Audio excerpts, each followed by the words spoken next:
Bloxfruit en 2025, ça a été une année de fou. Vraiment, on a été servi à un point. Le rework du trap, faut s'en souvenir. Avant, il ressemblait à ça.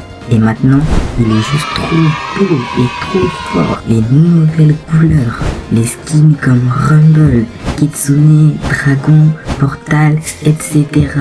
2025, c'était une singerie.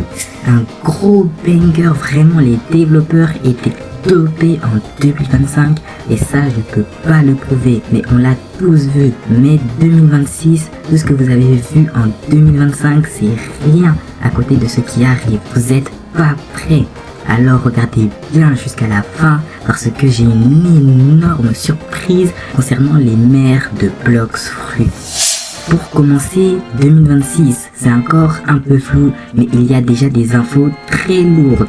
Le système de bounty aura un rework et ça, c'est une dinguerie. On n'aura plus forcément besoin de tuer un noob en train de farm tranquillement, juste pour récupérer son bounty. Le système va changer et dites-vous un truc, cette info c'est la moins incroyable de toute la liste. On va crescendo. Ensuite, on aura le Dark Rework. Normalement, vous êtes déjà au courant. Sinon, allez voir ma vidéo qui s'affiche à l'écran. J'explique tout en détail. Et forcément, ça touche aussi le Soul Guitar qui aura elle aussi un rework. Mais c'est pas fini. En 2026, on aura énormément de rework, notamment le Venom. C'est l'un des fruits les plus anciens à ne jamais avoir eu d'update. C'est donc logique qu'il passe à la trappe en 2026. Parmi les fruits concernés, il y a aussi le Quake. Avant, il était surpuissant. Aujourd'hui, il est presque nul. Regardez ses attaques. Le Z, nul. Le X, nul. Le C, nul. Le V, ça va. Hé, attention, à part le V, personne n'y touche, moi je l'aime. Il doit devenir méchant, comme le contrôle après son rework. Autre point important qui concerne seulement 10% des joueurs de Bloxfruit, le système d'équipage. Il y aura un rework complet, on pourra faire des batailles d'équipage, le classement sera mieux organisé et surtout ça servira enfin à quelque chose. Parce que soyons honnêtes, ça sert surtout à flex. Regardez mon équipage, il y a écrit quoi? Le nombre de bounty. Et après, bah rien, littéralement rien. Les équipages d'aujourd'hui, ça sert à rien à part ajouter des alliés. Et encore, on peut le faire sans équipage. Et en plus, mon équipage est nul comme le Quake. En fait, il a 3 millions de bounty, donc on vise les 3 millions d'abonnés cette semaine. Attendez juste, là je quitte mon équipage. Mais wesh, tu fais quoi aussi? Oh lolo, ton équipage il est nul, il est pas encore méchant. Attends, tu veux un cadeau? C'est quoi ton cadeau au juste? Bah tiens, va sur l'équipage. Voilà, maintenant rejoins l'équipage. Waouh, il est trop bien ton équipage. Merci de m'avoir invité. En plus, il reste que 2 places. Les abonnés peuvent le rejoindre. Bah oui, il y a juste à rejoindre le Discord en fait. Ah merci, maintenant meurs please. Souvenez-vous, en 2024, 99% des épées ont reçu un rework. Bloxfruit a changé à jamais ce jour-là et la communauté aussi.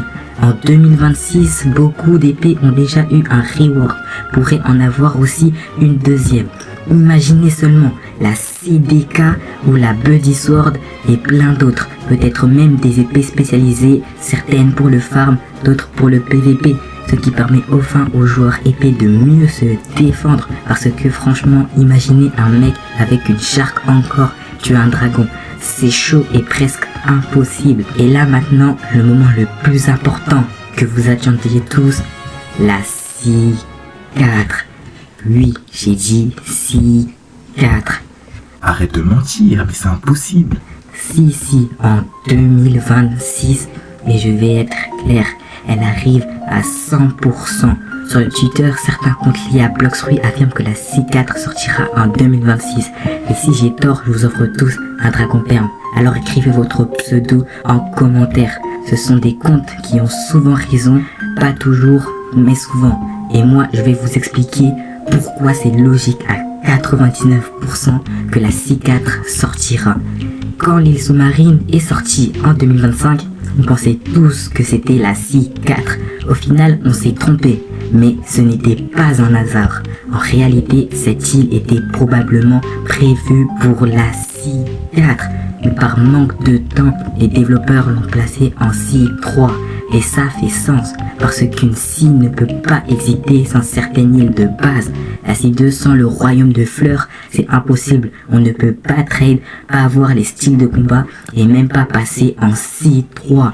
Pareil pour la C4, pour éviter que les joueurs fassent des allers-retours constants entre la C3 et la C4, juste pour un style de combat ou pour un raid. Les devs ont tout anticipé. Ils ont placé une île de la future C4 directement en C3. Et là, tout s'explique. La vraie question maintenant, c'est: est-ce que l'île sous-marine restera en C3 ou sera déplacée en C4? Dites-moi en commentaire. Vous en pensez quoi? On vise les 4 likes sur cette vidéo, s'il vous plaît, comme la C4.